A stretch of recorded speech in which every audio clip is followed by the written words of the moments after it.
All right, welcome back everybody to Altcoin Daily, where you subscribe for a video keeping you informed on Bitcoin, on cryptocurrency every day. My name's Austin, and here it is. The latest Bitcoin lie is right here, happening right now. Bitcoin is selling for over $24,000 per BTC in Iran as US tensions escalate.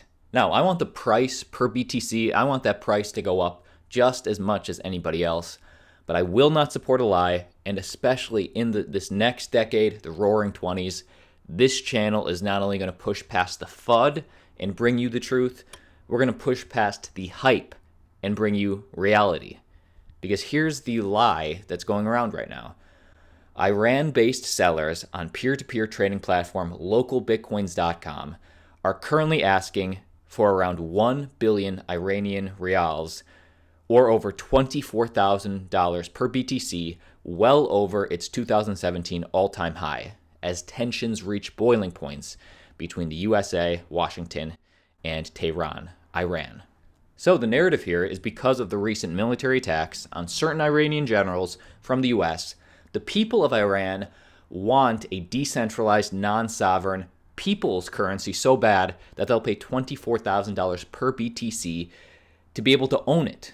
That is pure use case for BTC right here. And in fact, if you go on the official website, localbitcoins.com, you can see that the price of one BTC is over 1 million IRR. Excuse me, that's over 1 billion IRRs per BTC, not 1 million, 1 billion. That's the price per BTC right now.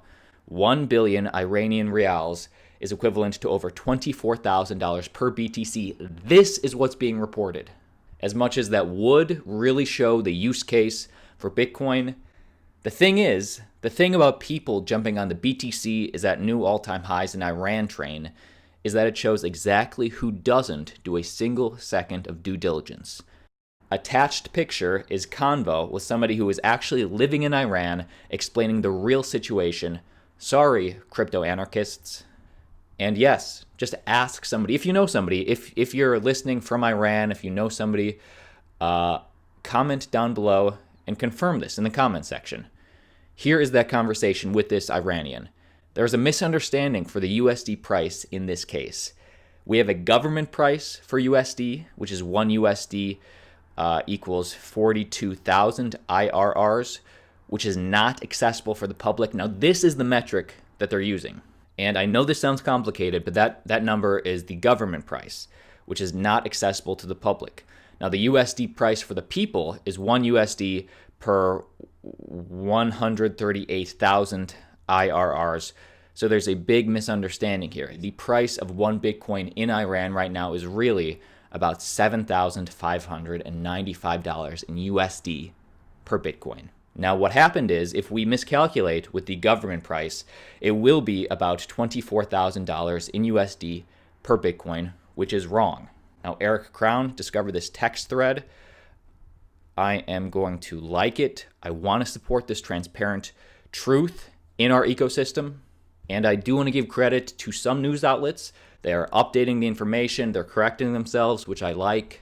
And again, if you're Iranian, comment down below. Give us your thoughts. Just let us know about the situation there in general. I want to share with you information about Burger King, information about potential scammers out there trying to steal your Bitcoin, and of course, our second story of the day, some perspective from the German central bank regarding the future of central bank digital currencies.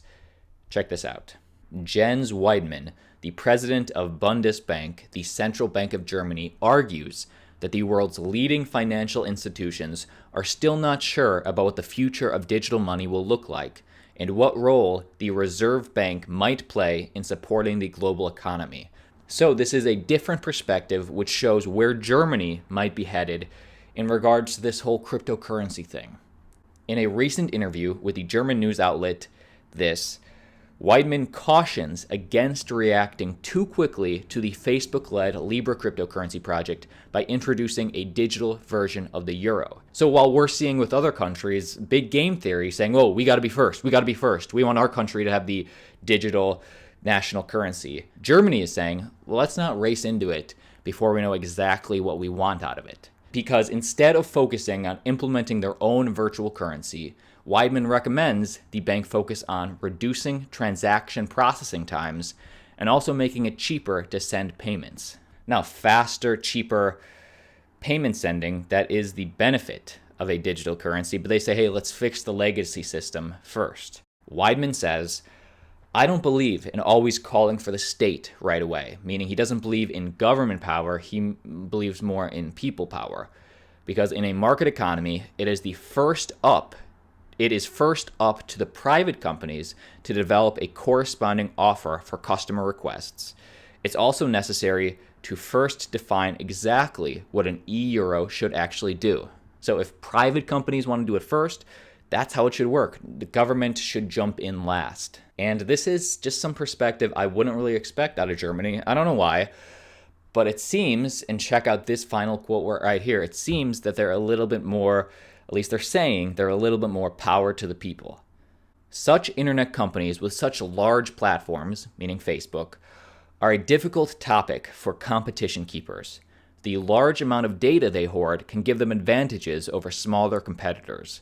The federal government is therefore working on modernizing competition law.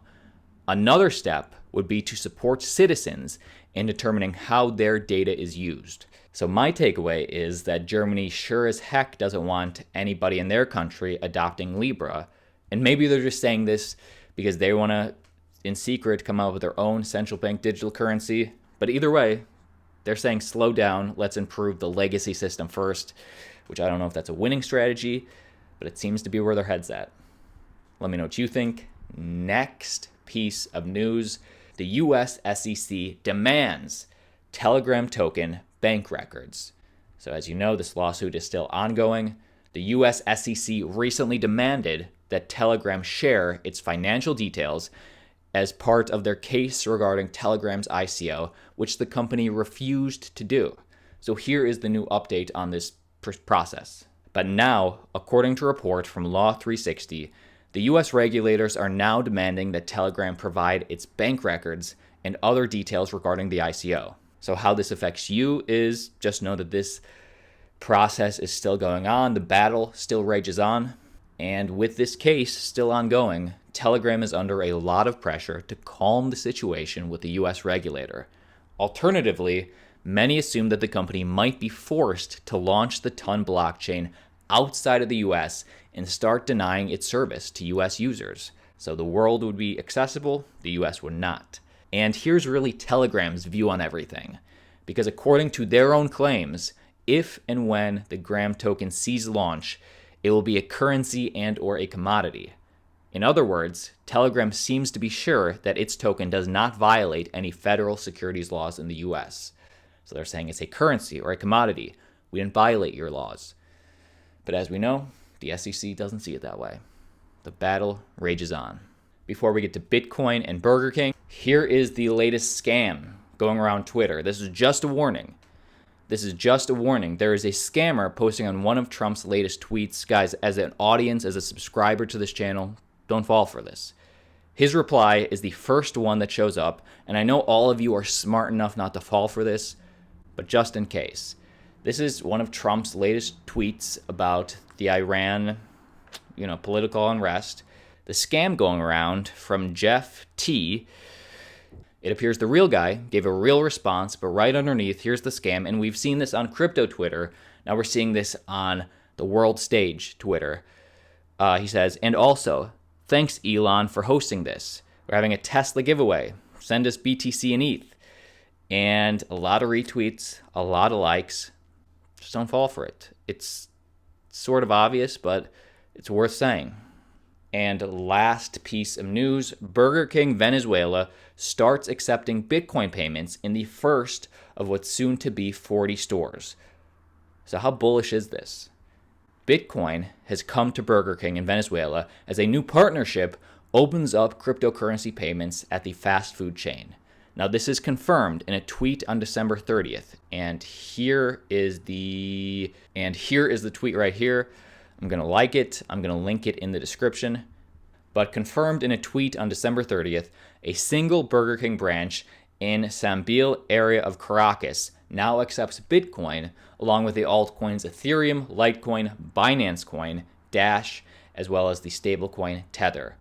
So just how big is this for Bitcoin? Well, I'd argue it's fine, it's not that big, even though a total of 40 locations will follow suit in 2020, according to a blog post from Dash executives about the move. And this is really what we've seen before. A third party is accepting the cryptocurrency for them and converts it into cash for Burger King and its Crypto Buyer. Crypto Buyer is a Panama-based cryptocurrency merchant gateway startup that also runs a fleet of Bitcoin ATMs. It offers conversion of cryptocurrency funds for businesses, which it then pays those businesses out in fiat currency. So this third-party Crypto Buyer will be the one that's really accepting Bitcoin, and Burger King will take your money any way they can. That is the video for today. My name's Austin. Like always, have a great weekend, and I'll see you tomorrow.